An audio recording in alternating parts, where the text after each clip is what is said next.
Welcome back again. Okay, so today we'll be looking on how we get those super sharp images, and basically we'll be looking at focus. Okay, the biggest thing that I see when people don't quite get this right is they haven't quite used focus in the way that they should. Let's break this down. Obviously there are two types of focus.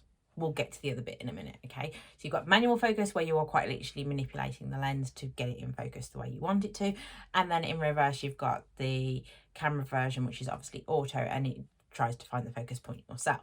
However, understanding how the computer does this in auto is really, really important. So that's what we're going to talk about today. Okay, so there realistically is four types of focus modes, but two of them kind of going together. So we'll break this down. Okay, so the first obvious one that you've got is one shot automatic focus, which is designed to work with stationary objects that do not move. Okay, this is when you are looking to have a very, very small segment of something actually in focus on that one focus point. Okay, and there's a difference between focus and focus point. We'll get to that in a minute.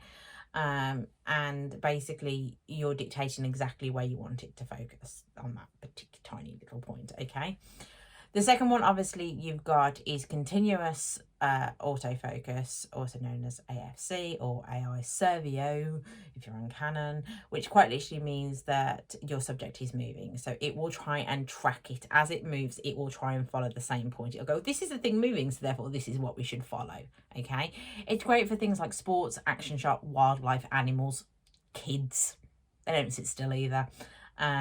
So what it does is it goes, we want this section, we want this, and it will try and track it. Okay, obviously depending on your camera and your lens, depends on how well it does this. Okay, the general rule of thumb when it comes to phone photography is they have the one point. Quite literally, you go, I want you to focus here. You can do lock and some will actually try and track that, but realistically it will be stuck on that one little section that you choose. Okay, if you don't know how to focus on a phone, quite literally just put your finger on it and hold it there, and it'll come up with AF lock. Okay, really, really simple.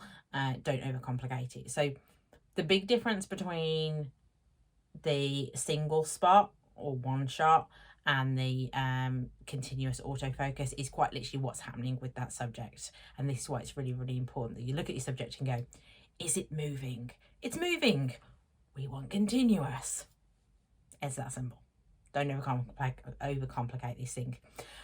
Some cameras are getting particularly good when it comes to portrait and actually have IFO, especially for things like video, and Canon and Sony and Nikon to a certain extent have been working really, really hard on being able to pinpoint an eye, so therefore it will auto lock onto that eye for portrait photographers. This is really, really cool from a portrait perspective, and I absolutely adore the technology. However, it doesn't work if you're doing something as simple as a bird or, you know, taking a picture of a landscape. So picking how you want to do your focus is really, really important. So once you've got your mode, i.e. is it moving or is it not, you then need to think about the area in which you do it. Now, the focus points or areas are dictated very much by your camera, okay? And this is the number one reason why people actually upgrade their cameras, because they want more points to be able to choose to focus on. So what do I mean? Well, quite literally, you can choose, depending on how many focus points you have, where you want to focus it. So you can focus on everything, and obviously that will try and pinpoint absolutely everything and bring those things into that sharp focus. Most entry-level DSLRs and bridge cameras will have a choice of around 9 to 11 focus points. So you'll quite literally have little dots, something like this. Obviously the more you go up, you'll end up with a 45, and if you go up to something ridiculous like a full frame or a Sony camera mirrorless, you'll end up with more than you can count. And the point of this is, if you are doing that single shot, it gives you more choice of what section that you want to focus on. It gives you more choice, and with that obviously you can then dictate where you want it to go. Now, the biggest thing that I will say to you is, if you don't know how to focus properly on these things, you half push your shutter button down on a DSLR and it will start to do its thing. You can then actually change your focus point on a camera by this little button at the back, the one that looks like a bit like a star, and then you can choose where you want it to go by scrolling your doobry, and that'll look like this. If you are using a camera, you just got to use your good old-fashioned finger. So you quite literally go, wait, I want you to focus there, and as you hold it down, it will lock it if you want it to lock, or if you tap it, it'll just go, okay, that's where I need to focus, and you can redo it. So don't think just because you're on a phone that you can't do this, because you absolutely can.